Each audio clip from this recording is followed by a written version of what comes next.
We're talking about Christmas this week, and we're talking about what you can be doing as an individual for you and your family, and what you can be doing for your team during this Christmas time leading up to some very stressful days. Are you ready? Because it's time. You're listening to the Church Digital Sidekick Podcast, part of the TCD Podcast Network. Hey heroes, my name is Tom Pounder, and this is the Church Digital Sidekick Podcast. This is the podcast where ministers come and we talk about how we can do ministry more effectively in this very digital and online world. And today I've got my friend Cory Sullivan on the podcast, and we're going to be talking specifically about what we can be doing on these few days leading up to Christmas, and then what we can be doing after Christmas as well to take care of us as people and our families and also our ministry teams. So I'm really excited about this interview. So without any further ado, let's get into the interview right now with Cory Sullivan. All right, with me right now is Cory Sullivan. Ho, ho, ho, Cory. You should have white in your beard right now. I have like a little gray coming in, and Merry Christmas, you filthy animal. Dude, you're too young to have any gray hair. I got a little coming in. It's not about the age, it's about the miles. That's true too. Okay, so Cory, this is kind of our like Christmas episode here. We're a few days away from Christmas. You look festive. I am festive. In fact, I'm drinking from a Christmas coffee mug. I love these coffee mugs.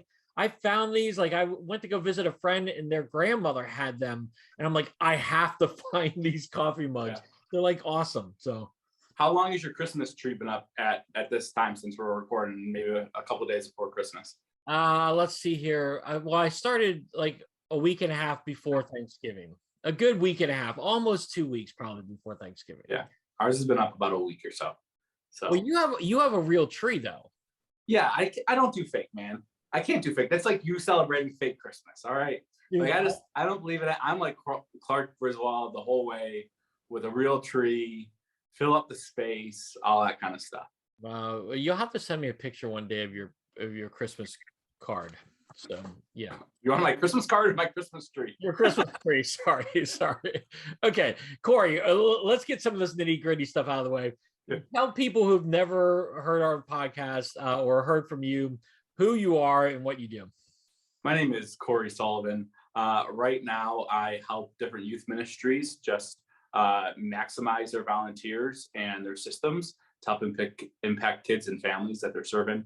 I also full-time run a youth program throughout our state to help kids who are underserved get connected to community resources and people to help them thrive. So youth and families has always been my number one driver. So I just got connected to Tom a few years ago, and he hasn't gotten rid of me since. So a few years ago, man, we've known each other for more than just a few years. Is it like officially, when's our 10-year friendship anniversary? It has to be like this year or next year. Yeah, it's coming up. I mean, it really is because, yeah. Do we have to get together? Do I have to send you a card or anything? No, we just like, I've known you longer than I've known my wife. Yeah. I mean, our friendship runs deep, man. Our friendship runs deep. Okay. Well, and Cory's up in Rochester. Is it snowing up there yet? It has. Today's actually it's 61 out though. Oh gosh, yeah. So it's been snowing all week. We had a couple inches that stuck to the ground.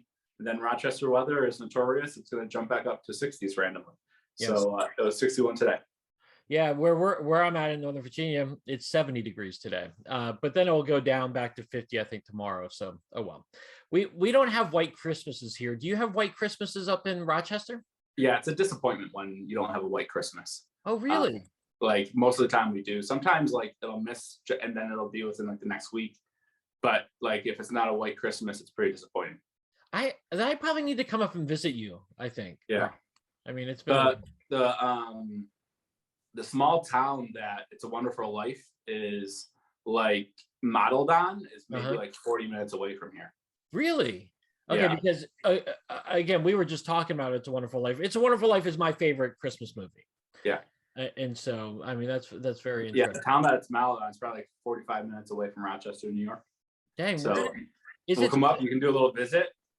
Is it set up like how it would? I mean, again, I know it was modeled after, you know, the set was modeled after, but like, does it really? Could you walk through it? It's a small town vibe, right? Yeah, I'm sure. Like when the movie was shot, it was much bigger in that kind of sense, but it's still a pretty decent sized town. Yeah, well, that's good.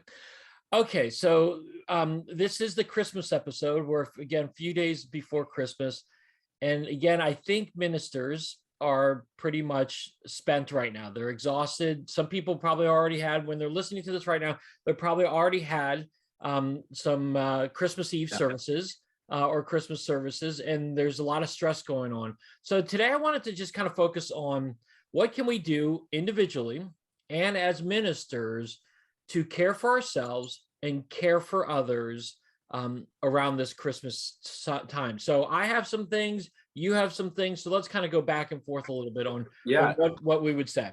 Do you want to go start off with like what you can do as a minister, or what can we do to kind of still show up for our teams? What do you want to start off with? Let's do as a minister. Awesome. So like, I think as a minister, spending time with your family, like unattached, turn off your phone, spend time and be present with your family, and enjoy your holiday is probably the number one thing you can do. Is that super difficult sometimes? Of course. Yeah. But instead of saying, hey, I have to be off all day long for certain things, hey, these 4 hours, I'm not reachable. I think sometimes pastors put on that extra burden on themselves that they're 24/7 available. And that's not really good, right? Like, that's not good for our mental health. That's not good for our physical health.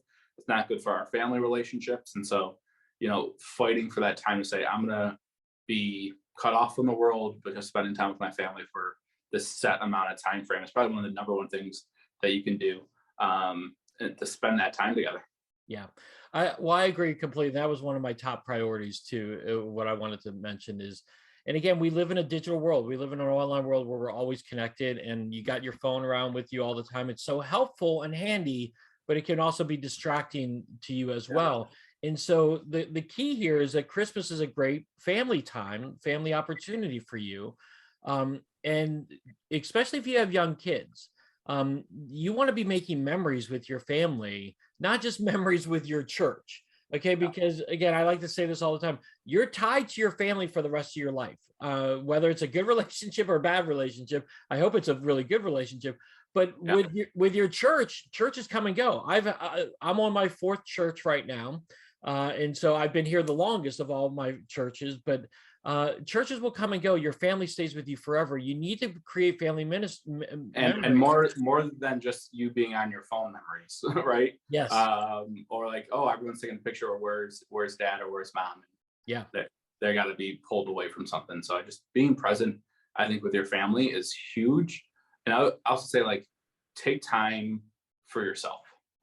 Like, take it, like, get up early. One of my favorite things to do when the Christmas tree is up is get up early, have a cup of coffee, and just sit and turn on the Christmas lights and just sit. Yes. And just sit in the quiet. And it's kind of dark except for the Christmas lights, and just have my quiet time, and think through the day, think through the year, think through next year, but it's quiet. It's nothing like organized, or I'm not journaling anything. I don't have a pen in my hand. I don't have my phone out. I'm just sitting sometimes in the quiet and trying to enjoy it, and trying to do that a few times during the season. Yeah, I think that's really important. And I think one of the ways that you can set yourself up to be successful, one, with time with your family, but also time by yourself as an individual, is to let your church know that you're taking this time and the kind of do not to be disturbed. Yeah. I mean, let the people that report to you or that you report to saying, hey, I'm taking this time to spend with my family, or I'm taking this time to spend with myself. Please don't contact me here. Put your phone on do not disturb or whatever it is you need to do, but really eliminate the distractions that could possibly happen, because it doesn't take much for me to be distracted. And if people start contacting me, that really distracts me quickly. And so therefore, let them know ahead of time, hey, I'm taking these 2 hours off. I'm going to be with my family. Don't expect me to get back to you. Yeah. I would say even with that, and kind of tying a couple of these things together, is for me, what stands out about this time of year is the idea of like tradition, right? And traditions. And so take the time to commit to the traditions you've held to, or to discover new traditions. I have a young family. We're always like, what do we want to do? Right? Because like there's so many good things our friends are doing or our families doing with their kids and their families. It's like, well, what do we want to be doing? Right. And so we have to take the time to create traditions for ourselves. Right. And so figuring that out for you guys and how to enjoy this holiday season, this Christmas season is going to be super important for yourself, for your family, and for your ministry. Yeah. Right. Like it will benefit your ministry when you are rested. You can't, everyone says it, right? You can't pour from an empty cup, right? Like that's the go-to saying for this kind of stuff. And so take the time to get refreshed, eat more than you should of Christmas cookies, right? Like, and enjoy it and be merry, and spread that, right? Spread that, and not just fight for yourself with it, but then leaning into our next topic too, but fight for it for your teams. Yeah. And fight for it for your people in this time. Yeah, before we get into the teams, let's just focus real quick. Because again, part of the thing too is right after Christmas, a lot of churches and ministries, they give that week off after between Christmas and New Year's. And so really use that as a time off. I mean, like, I know it sounds like a no-brainer type of thing, but you'd be surprised how many people are still working and putting in lots of hours. If your church is going to give you that time off, take it. I think too, people will take that, see that it's time off, and they use it to fill the things that they felt like they were falling behind in the rest of the year. Mm-hmm. Just don't, right? Like don't do that. Like, because you're not taking yourself giving yourself the rest that you need. Yeah. That's been given to you. Right. So rest up, take care of yourself, do the things that you need to do. Again, it's a crazy time leading up to Christmas, but make sure you're still taking some time off and hanging out. If you don't need to go in the office early, don't go in the office because you're going to be working late on Christmas Eve or working later on some of the evenings. Don't go in at 9 o'clock and stay there till midnight. Go in at noon or whatever time is acceptable for that, but take some time and make sure you're investing in your family and make sure you're investing in yourself during this time. All right, so let's switch to teams. What would you say about that? Well, just piggyback on that last thing and just reiterating, like, just as you're fighting for your own time, fight for your teams to have that time too. Yes. Right? Encourage it, set them up for success. So don't be giving them new projects. Don't be giving them deadlines for that week, right? Being mindful of that time and honoring people's boundaries that they are setting up. So when they say, hey, I'm not going to please don't call me during these couple hours. Like, don't call them during those couple hours, right? Like those little things, man. I think that's going to be good. So fighting for their time. And I'd also say, as the year wraps up, as Christmas and traditions are here, I think there's a really good opportunity to honor this past year and honor the volunteers and the teams that you have, whether they're staff or just strictly volunteer. Like, reach out to them on a one-on-one basis. Don't send a blast email to everyone saying, thanks, guys. Like, reach out to a personal email or a personal text message. It doesn't have to be lengthy, but man, what a personal thank you does, right? Like, can change someone's attitude. It can go from burnout back to feeling reinvigorated, right? So have that personal time with your team just to say thanks, to get excited over this past year and celebrate. This is the season for celebration and parties. Like, so do something to celebrate. Yeah. If you didn't have a Christmas party with your volunteer team or whatnot leading up to Christmas, take the time after Christmas and have a New Year party. I think you and I did that, Cory. One year it got so crazy. When we were on the same team together, we had it at the very beginning of January when people were back in the rhythm, and we had a Happy New Year party, and that was a fun thing to do. I like what you said here earlier, and it reminds me about the individual messages. Those group text messages are great because people can go back and forth and chatter and all that kind of stuff. But there's also an impersonality of it, or impersonal part of it. And when you send an individual text to someone and letting them know how much you appreciate them or care for them, that goes a long way. So think about how you can send personal individual text messages to your team to encourage them. And again, you tell me if I'm wrong here, but I like to send on the big holidays, to send Merry Christmas texts to my team, individual texts, We can send Yeah. an individual text, or you can send a group text if you want. But Yeah. I think it's important to let them know that you're thinking of them on this special time and appreciate what they've done. And that happens all the time with our family and our friends. If someone's texting saying Merry Christmas, why not extend it to that person? I think sometimes maybe someone's listening and say, hey, doesn't that contradict what you said earlier? No, like make that time. And I would say this, like if you're a leader that is new to the texting or new to like honoring your volunteer team through like a text message, like one of the biggest tips, like be specific in why you're thankful for them. Yeah. So like, don't just be like, hey man, thanks, I appreciate you, great year this year, right? Because that's going to be this very generic thing, but really be intentional to reflect and like, hey, what did they help me through this year? What was something that stood out to me this year? And be specific and be like, hey, this year when I think about you, I think about this time, man, I'm so thankful for you. And it helps create that, again, that personal connection to them versus a generic blast off like text message that they may mean well, but you know, how can we personalize that more? Yeah, I like that a lot. And I want to go back to something you said earlier too about the time off. Again, your team will go and do a lot of ministry work before Christmas, and they're going to do a lot after Christmas. But you use that time in the 2 weeks between Christmas and New Year's and that time, whatever works for you. But I like to take 2 weeks.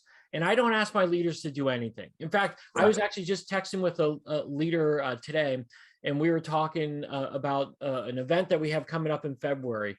And she had expressed, she said, like, listen, I'm in. I want to help plan this thing with you. So let's do this. And I said, great.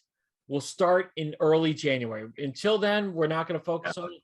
We're going to start in the early January because technically, yeah, maybe I could start planning it the week after Christmas, but why? Let them embrace their time with their family. Let them embrace time with their friends and hit hard on it early January, but give them that time off. Yeah. Or just let them know, like, hey, like come up with some thinking ideas, some thoughts, or, you know, and we'll meet in that time frame. So if they're like super gung ho on it and like, all right, like come up with those ideas, let's fine tune them. And then January, that first week, let's schedule that meeting and give them that meeting, but like set that boundary to say, yeah, I'm not going to handle it right now. Yeah, no, that's so true. Okay. Anything else? With teams, again, like I was just thinking too, you know, a thoughtful thing is, you know, find a way those traditions to honor them. But there's that text message in my head. I was like, oh, what if you did like drop off cookie, you know, trays to your teams and said hi and just knocked on the door, dropped it off and left, right? Yep. Nothing too crazy or concerning. But I think taking the time to show up for them and honor their time this season is going to be the two biggest things that you can do to help them refresh and enjoy the season. Yeah, if you've not done any appreciation gifts, again, December is a perfect time to do a Christmas gift for your team. It could be gift cards, it could be a basket of food or whatnot. It could be a variety of different things. But if you haven't taken that time to appreciate your leaders, definitely set some time right around the new year to make sure that you appreciate them in some ways. Say thank you to them for their service and what they're doing for the kingdom of heaven. Yeah, exactly. So, all right, Cory, this is great. Again, some simple things that we can do as ministers, but also some simple things we can do for our team. Any final thoughts, comments, or questions from you, Cory Sullivan? Again, eat more Christmas cookies than you're supposed to. Like, enjoy this time. Enjoy those small little wins. Don't go to the gym every morning to run your 6 miles. Like, eat an extra cookie and spread the cheer. Like, if where everything else can sometimes take a negative turn or be frustrating, be intentional. Be like, hey, I'm not going to go that way. I'm going to stand my ground and be a positive influence for the people around me. That's great. Great words. Cory, how can people connect with you on social media if they got questions for you? Yeah, I'm on Instagram. Instagram's kind of the big thing for me, and that's rally_youth or big_Sully55 if you want my personal page as well. And then you can find me some blogging, a whole bunch of resources. I love creating resources to help kids thrive and to help leaders and families connect with one another. And that's at rallyyouth.com.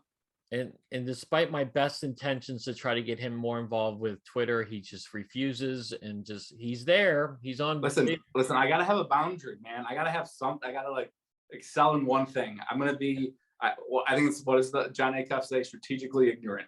in some of those areas, right? Strategically incompetent, I think it is.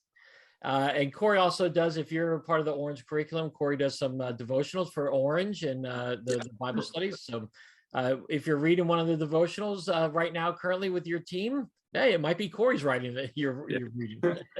So, Cory, Merry Christmas and Happy New Year. Merry Christmas, you filthy animal.